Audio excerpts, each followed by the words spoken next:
most certainly, but also how disturbing it is for someone who's not an academic like myself to watch people like you get silenced. And silenced in this platform of social media where people are exchanging information, they're posting up studies, and you're discussing different parts of this pandemic that are in the news and what the issues may lie in, and where your background and your expertise allows you to explain this in a way that maybe it's not being explained because of the narrative that's being discussed in the mainstream news.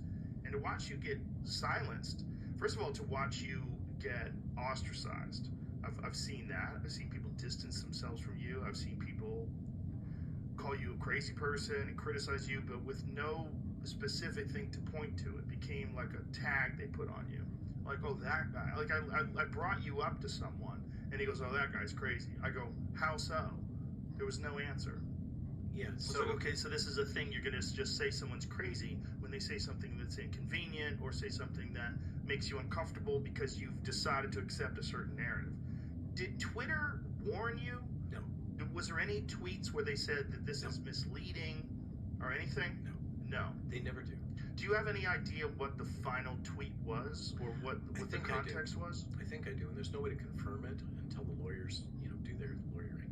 Mm-hmm. Now, I did have, in the case of when I was banned from LinkedIn, you remember this happened? I wasn't aware of that. Yeah, I was deplatformed from LinkedIn many months ago, and it was there was actually 2 events of deplatforming in LinkedIn. And in both cases, I was able to get an explanation for what the specific crimes were, the thought crimes. And in the first one, it was a LinkedIn posting in which I pointed out that the chairman of the board of Thomson Reuters also sits on the board of Pfizer. And I simply wrote, does this look like a conflict of interest to you? Okay, and this gets to your core question about tech. It's not tech. It's the horizontal integration across all major industries now under the control of common funds. All of these industries, the harmonization of the tech censorship, the interests of pharma, big media, etc., and governments, all being harmonized in their messaging globally. I mean, I travel a lot. Okay, I see the same, and I have physicians coming to me all the time about what they're experiencing. The same playbook is going on every continent.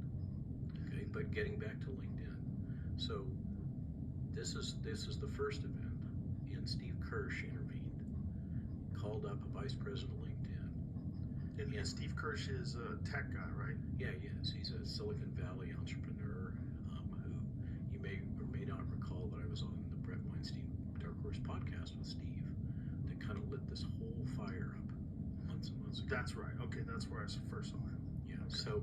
So he has great network connections in Silicon Valley. He invented the optical mouse, and so he called this vice president of LinkedIn. The guy looked into it. Meanwhile, people started dropping off of LinkedIn in protest, and there was major press articles all over the world. And then they reinstated me, and I actually got a very kind letter. This is unprecedented, a personal letter from this vice president, apologizing and saying specifically that they didn't have the talent to fact check me, and then therefore they were going to let me go. Now then, subsequently, I got dropped again, and a phone call was made, and they got put on. In that case, the sin was that one of their fact checkers, because remember this is Microsoft, one of their fact checkers had identified the Atlantic Monthly attack article that was written about me, and concluded that I was an anti-vaxxer, and therefore I should not be allowed on LinkedIn. Now the context for that's fascinating, is that Atlantic Monthly attack article that is often cited by my detractors, and it's a fascinating read.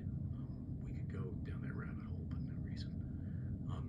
It was written a few days after Peter Navarro and I came out with an op-ed in the Washington Times in which we criticized Biden policy on vaccines and said that they should be reserved for those that need them most and not used universally. And we said some other things about the need of testing and tools so that people can assess their true risk. It was a political retaliation intended to take me off the map as I was starting to interact more of in a public policy sphere.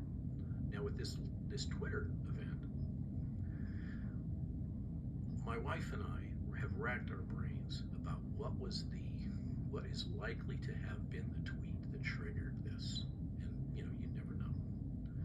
The last two that I can think of that went out was one that was in our Substack, in which we referred to a fantastic video that has been put out by the Canadian COVID Care Alliance group that summarizes all the malfeasance and data manipulation and misinterpretation associated with the Pfizer vaccines and their clinical trials. It's a super video.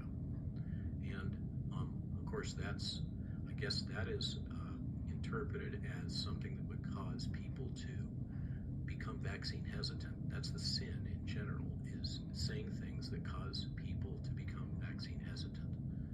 The other thing that I put out immediately before that was a post, a link to a website for the World Economic Forum that lays out their entire strategy for how they manage media, how they're managing COVID-19, and all of their core messaging. It's a fascinating website with links.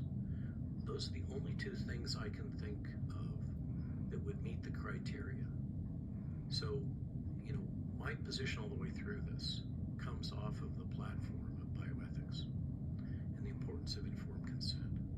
So my position is that people should have the freedom of choice, particularly for their children, and that in order to appropriately choose to participate in a medical experiment, they have to be fully informed of the risks as well as the benefits. And so I've tried really hard to make sure that people have access to the information about those risks and potential benefits, the true unfiltered academic papers, raw data, etc. And the policy that's being implemented is one in which no discussion of the risks are allowed, because by definition they will elicit vaccine hesitance. So it can't be discussed. But that's the fundamental background, that's the backbone of informed consent. So informed consent is not only not happening, it's being actively blocked. Does that make sense? It does make sense, and it's unprecedented. I mean, I can't recall a time ever where people